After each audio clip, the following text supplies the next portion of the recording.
Pass them to the front of the room, and I'll ask as many as I can.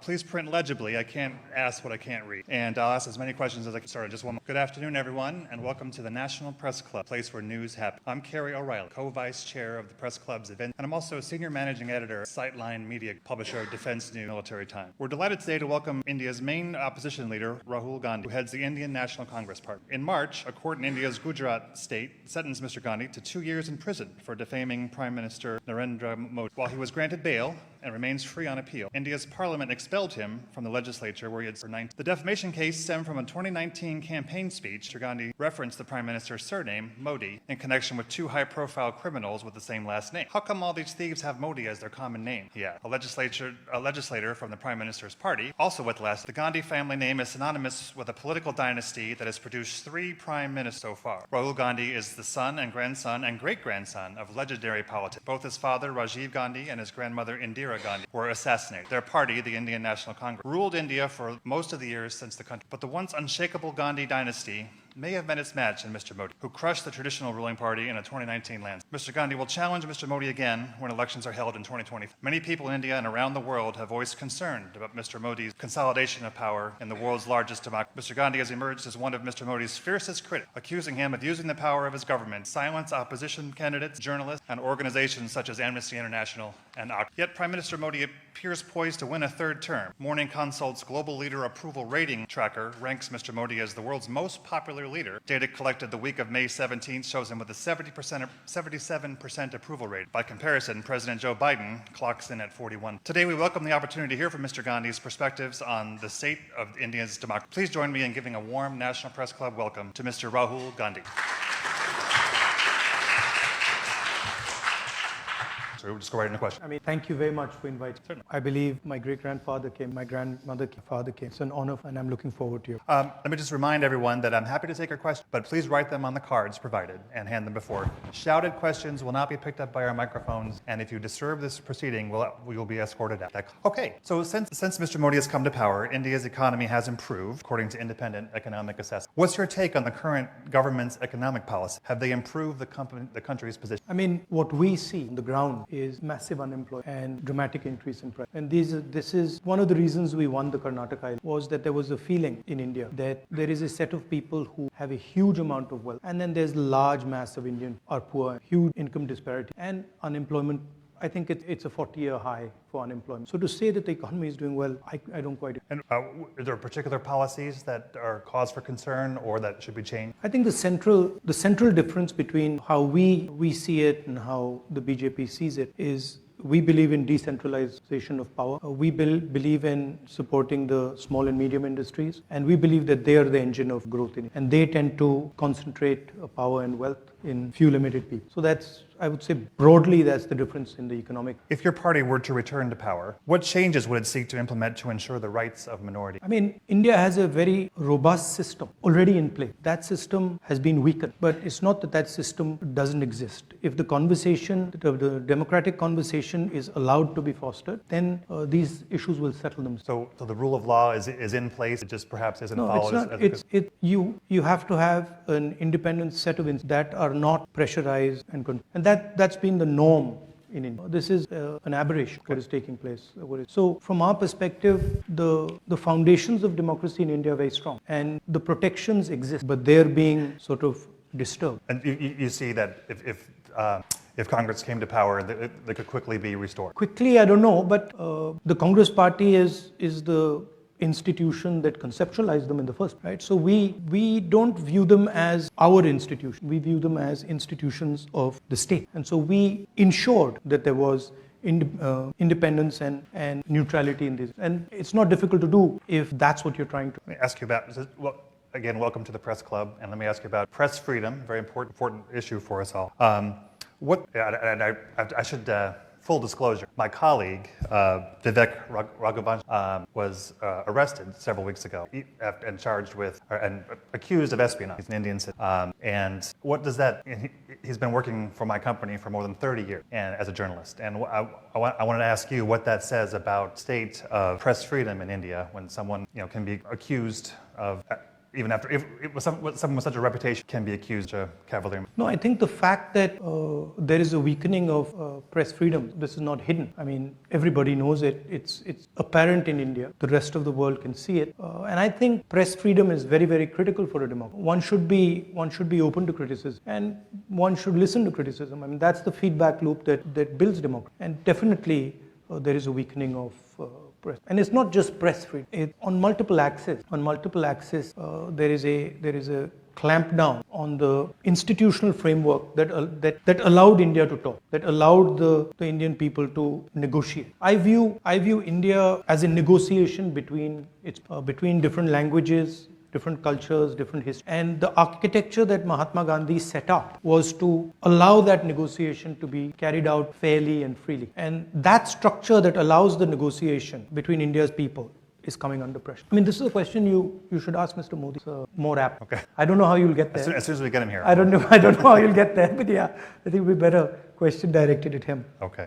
What are your concerns with regard to the use of the citizenship law to expel Muslim Indians who have lived in India for generations? How would you handle things differently? I think all Indian people, right, have a right to expression. All Indian people have a right to religious freedom. All Indian communities should feel free to express. So I don't differentiate between any community, any caste. I think India, as I mentioned just now, is a conversation, and the freer and more open that conversation, the more powerful India becomes. You have said that Modi's BJP engages in the politics of hatred and violence. Can you explain what you mean by that? I mean, explained in the sentence, right? They sort of generate a certain amount of hatred in society. They polarize society, and they're not inclusive. They don't embrace everybody, and they divide society. And that's damaging, in my view, to India, because India has always had a tradition of conversation, of openness. All our great leaders, spiritual, political, Mahatma Gandhi, Buddha, all of them promoted harmony, promoted peace, promoted conversation. So it's in our culture,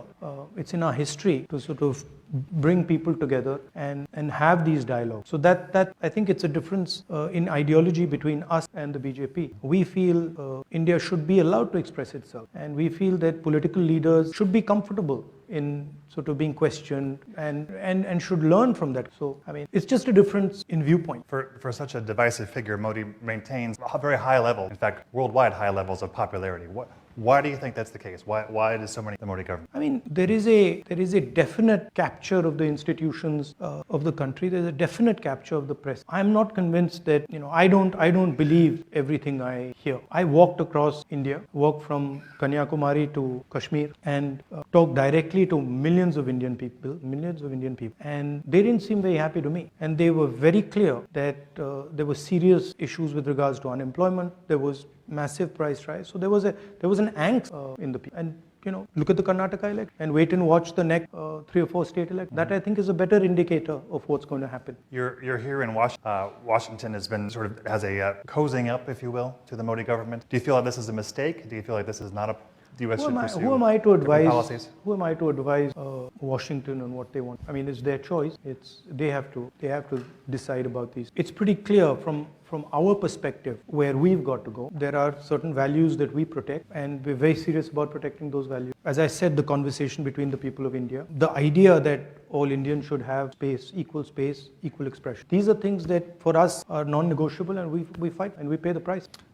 What is your? I have a comment from the audience here. What is your reaction to Prime Minister Modi's statement that not an inch of land has been lost to the border with China? And can you talk about India's relationship with China and how it's... I mean, the fact of the matter is China is occupying our territory. It's an accepted fact. I think 1,500 square kilometers, land the size of Delhi, is occupied by them. And I think absolutely unacceptable. Prime Minister seems to believe otherwise. I don't know. I mean, maybe he knows something we don't know. I'm going to ask about Kashmir. India is positioning Kashmir as a tourist destination while certain populations are persecuted. Do you see this as the path to prosperity for that region? No, I think everybody in India has a democratic right. Every single person in India should be allowed to be part of the conversation. I think there are things that can be improved in Jammu and Kashmir with regards to that conversation, and we are committed to improving the conversation, the democratic conversation. Jammu. It says you talked about secularism and democracy while opposing the Hindu party BJP. However, Congress in Kerala has been in alliance with the Muslim party, Muslim League in Kerala, the state from which you were for MP for The state you are the MP for more than 70 years. Muslim League is a completely secular party. Right. There's nothing non-secular about the Muslim. Okay, questions are a little disjointed. Sorry about that. I think the person hasn't studied the Muslim League. Back to politics. How united is the opposition in India, and why isn't Congress supporting Kejriwal in the ordinance? No, that's an internal discussion we are having. The opposition is pretty well united. And I think it's getting more and more united. We're having conversations with all the opposition, and I think quite a lot of good work is happening. Okay. It's a complicated discussion because there are spaces where we are competing also with so it's a little bit of give and take is required, but I'm confident that will happen. Okay. So given the electoral strength of the BJP, would Congress now be willing to consider being part of a coalition government that it does not? Well, these are questions that need to be asked to the Congress president because he's the decision maker.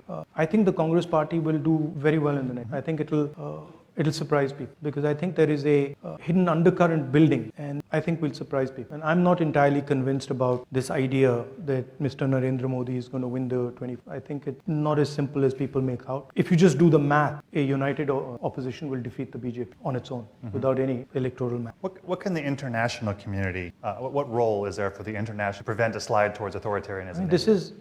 It's our job, right? It's our business, and it's our work to fight the battle for democracy in India. And it's something that we understand, we accept, and we do. But the thing to remember is that Indian democracy is a global public good because India is large enough that a collapse in democracy in India will have an impact on the world. So that's for you to think about how much you value Indian democracy. But for us, it's an internal matter, and it's a fight that we are committed to, and we're going to win. President Biden will host Prime Minister Modi for an official state visit later. The White House said in a statement the visit will strengthen both countries' shared commitment to a free, open, prosperous, and secure Indo-Pacific, and deepen strategic partnerships in defense, clean energy, and space. What impact do you see the visit? Let's see what happens. Let's see what happens in the visit. I think let the Prime Minister come here and let the visit take place, and then I don't want to sort of prejudge this. Yeah, but I do think the relationship between India and the United States is very, very important. I think it's also important that we broad-base the relationship. It's important to have a defense relationship, but I think we need to also consider other areas, and we need to have a vision for other space other than. Do you see India as a center between Russia and China and U.S. interests? Do you see it benefiting from the interplay of these countries, or do you see it taking almost a leadership role in the Indo-Pacific in terms of economic issues? Look, India has to do what's in itself, right? And that's what will guide us. But as a people, we are committed to a democratic vision. So I myself am not entirely convinced about the sort of autocratic vision that is being promoted. And I think that it's very important that democracy is protected on the planet. So India has a role there. India, of course, has its view on things, and I think that view should be put on the table. But I don't think one should think about these things as, you the center of things. I think that would be arrogant. We understand the strengths that we bring to the table. Democratic value, data. These are some of the things that technology, a highly educated, technically educated population, these are our strengths. And I think we have to chart our course based on these. This is a question from the audience. India started as a secular state, but is currently leaning toward a Hindu state. Is that a threat to democracy? Is India losing its original ideology perspective? I think there's a fight on in India. There are two visions of India. There is the vision that the BJP has. It's a centralizing vision.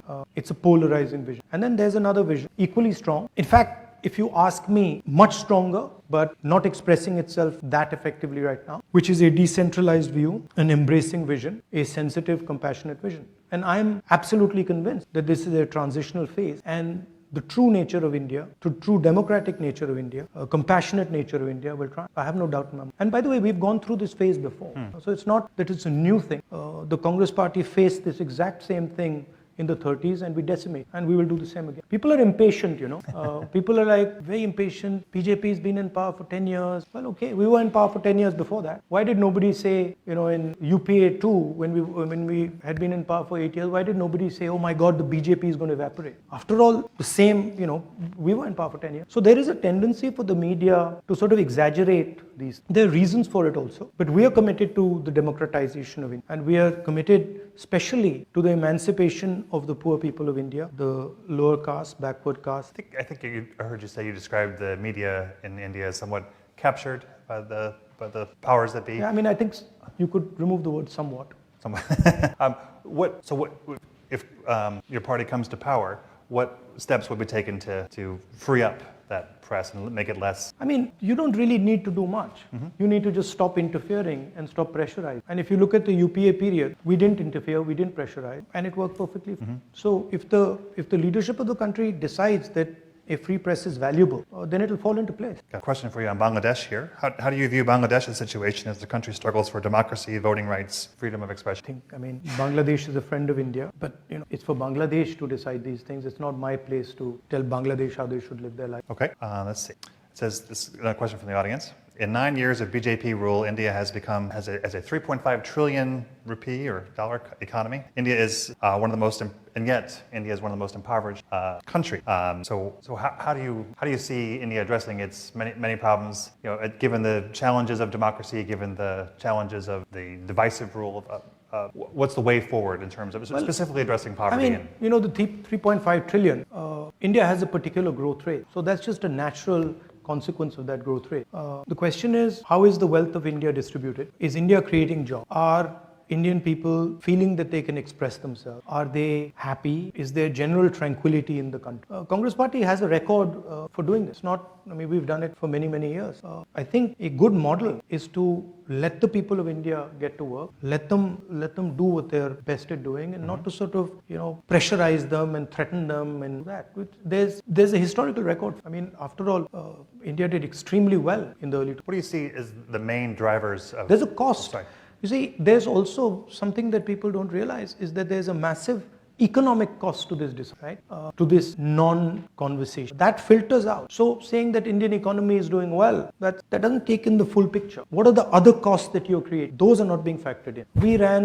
We had better economic growth than the BJP, created more jobs than the BJP, and had complete harmony in the country. What do you see as the biggest drivers of economy in the short term, in the years ahead, in the coming years? I think what the BJP's policies have done, particularly demonetization and what we consider to be a flawed GST, they have weakened the small and medium businesses in India. And we believe that the small and medium businesses are actually the backbone of economic activity. If you want to create jobs, if you want to have a 21st century economy, you have to empower these people and turn them from being small and medium businesses to large businesses. So in our mind, it's taking these businesses and scaling them up and having hundreds, if not thousands, of these businesses become large businesses. So that's where we fundamentally differ with the BJP. They believe that you don't need these small and medium businesses, that you can build the Indian economy with 3 or 4 huge, massive businesses. Unfortunately, having 3 or 4 massive business doesn't translate into jobs. It can't. So that's really at the heart of the difference between the two visions. So, and you can see it. So, I mean, the growth during the UPA period was much better than the growth now. And there's massive levels of unemployment in India. And it's a real problem because our people, they need to be put into productive activity. It's a huge waste of the most valuable resource on the planet. Can India go it alone to build those small, medium and small businesses, or do they need more open to outside investment? No, I think the United States, I think that's when I was talking about broad basing the relationship. I was talking about that the United States and India have synergies, that if they come together, can be very powerful. What we are facing is a particular vision of the world, Chinese vision of the world, that offers productivity, prosperity, but under a non-democratic framework. That's not acceptable to us because we simply cannot thrive under a non-democratic. So we have to think about production and prosperity in a democratic frame. And I think that's where the bridge between India and the United States can play a very important role for us, for you, and I think also for the planet. To show the rest of the world that production, manufacturing in a democratic environment is possible and can actually be competitive with the Chinese. And also while keeping the environment in mind, is the environment a major concern of yours going into the next election? Yes, as I said, you can't ignore costs and pretend they don't exist. And when you're thinking about these things, you don't want to think about them in the 1 year, 2 year, 5 year time frame. As a country, you'd like to think about them in a 20, 30 year time frame. And if you're looking at that span, then the environment is fundamental. You can't get away from. Saying that, the world is in a transition. So we are moving from internal combustion engines to electric motors. There is an energy transition taking place. So we have to adapt ourselves to benefit from those transitions. And I think India is very well placed to do that. Would you consider a big increase in exports one way to measure that, or is it really about innovating the economy to take advantage of these new technologies? It's both, right? If India starts manufacturing, starts producing, it will start to export as well. I think there is an opportunity for India to successfully compete with the China on manufacturing. We might not end up doing it the way they do. So we might not end up having huge factories. We might end up having smaller factories with high technology embedded in them. So the system will probably look different, but the end result would be similar. That we would compete with China and you would see made in China and you would see made in India. Can you do it without more Chinese investment? Is there enough money coming in from elsewhere? Yeah, no, that's where the India-US relationship should be looking. I mean, that to me is what the conversation should be about. How do we build this alternative production system, alternative manufacturing system? And I think there's a lot of interesting things there because of our size, because of data, because of our technological capabilities, your technological capabilities. So I think the strengthening of the bridge between the United States and India and the widening it, taking it from a 2-lane highway to a 10, 15, 20-lane highway is how I think about it. Does the U.S. Tendency to flirt with the debt ceiling and so on give you pause as far as partnering with America in the long these term? things, there are always stumbling blocks. There are always relationships like that between the United States and India. They will move very fast and they'll slow down. They'll move very fast. But as long as the progression is in the right direction and you're focusing on the right things, I think you'll end up resolving. More questions from the audience here. If you believe the BJP pushes hard propaganda, how do you tackle the government messaging heading into 2024? Well, we had been struggling with this for some time, and we came across this very simple idea, which was to walk from Kanyakumari to Kashmir. And it was shocking at how effective that idea was. I was just frankly blown away, because when we went directly to the people, no amount of force worked. I mean, the BJP was trying everything they could to not allow the yatra to be successful. It didn't work. So it was very interesting. I think all this propaganda doesn't work if you go close to the people. If you're far from the people, it's very easy. But once you start going close to the people and you start having conversations, you start walking on the streets, you start physically meeting people, it doesn't work. It's quite a revelation to me. And I think it sort of made me understand what Mahatma Gandhi was doing with the Champaran movement or the Dandi March. I think, as I was saying in Stanford yesterday, in the West and in India, there is a distance between the people and the political. And I think that's where the propaganda comes into play. If you bridge that gap. But can you get your message out with the media? We got the message out with the yatra in an explosive, fantastic. So the people of India are hearing your message? Loud and clear. And it's obvious. It's obvious to every single person in India that the yatra, the message of the yatra, India needs to stand united. India needs to work together. Resonated with BJP people. Some days back, I was somewhere and I had one of the spokesmen of the BJP who just bumped into me, and she said that this was a very powerful thing. All right. Why should religious minorities see your party as an alternative to the BJP's politics? Because it's not just religious minorities, it's everybody. Because we give space to all ideas in India, all communities, all religion. Our party is, and the design of our party, and our original designer, Mahatma Gandhi, designed the party to be based on truth and non-violence, compassion, effect. So it's a completely different philosophical architecture than the BJP. It's a different vision of India. It views India as a conversation. It views India as multiple ideas. It's a bit like, the melting pot idea in the United States, where everybody comes together and you have a conversation. And then, you negotiate. So everybody's comfortable in it. Several related questions. Here's one. India has been a country of particular concern in the International Religious Freedom Report for several years. And it talks about the policies against Muslims and so on.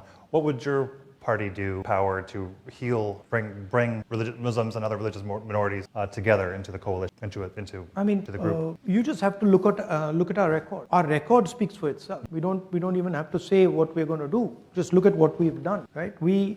We're the ones, not we, but the Congress party is the institution that united India in the first, that fought the British, defeated the British, and built the entire architecture for this. So it's in our DNA. We are committed to this. And as I said, the framework for this is present in it. It's not that it's absent. It's not that it needs to be constructed. It needs to be nurtured and protected, which we know how to do. This is another question from the audience. So is the way you were disqualified from parliament and what is happening in Pakistan, do you see any similarities here, and what does that say about politics in the region? I don't know. I mean, look, as you said, I asked a rhetorical question. I asked the question, why, well, you described it. Right. I'm fighting a court case, so I have to be careful. But I asked a rhetorical, and I'm the first person in India to be given the highest punishment for a defamation. The first case, I'm the first person in Indian history since 1940. Nobody has been given the maximum sentence on defamation, and that too on the first offense. So that should explain what's going on. And my disqualification happens quite interestingly after I make a speech about Mr. Adani and Pal. So you can do the. Let's see. But you know, my disqualification is not really, it's okay, it's not the most important. The most important thing is the thousands and thousands of other voices, civil society, government, bureaucracy, who are being frightened. That's much more important to me than my disqualification. In many ways is an advantage. How so? Because it opens up completely new space. You know, it allows me to completely redefine myself. And I think they've given me a gift. I don't think they realize. Politics is not linear. It's like you can suddenly go off into another direction. It's asymmetric. So I think they've given me a gift. It's not apparent right now. So you come from a political family. The Gandhis have been compared to the Kennedy family here in the U.S., both in terms of highest heights, unfortunate assassinations. What keeps you going? What keeps you involved in politics despite what can be great risk? I defend an idea. I love the people of my country, in particular the people who are struggling. I have a bias towards, and I completely empathize with their struggle. It disturbs me when I see the pain in, and I have no choice, because that creates a response, emotional response in me that I can't fight. So it's just natural. And also, I've grown up with a sort of narrative about my country, Gandhian narrative of what the country is, what it should look like, what is important. So that's what drives me. I'm not concerned really about threats of violence and assassination. I mean, everybody's got to die.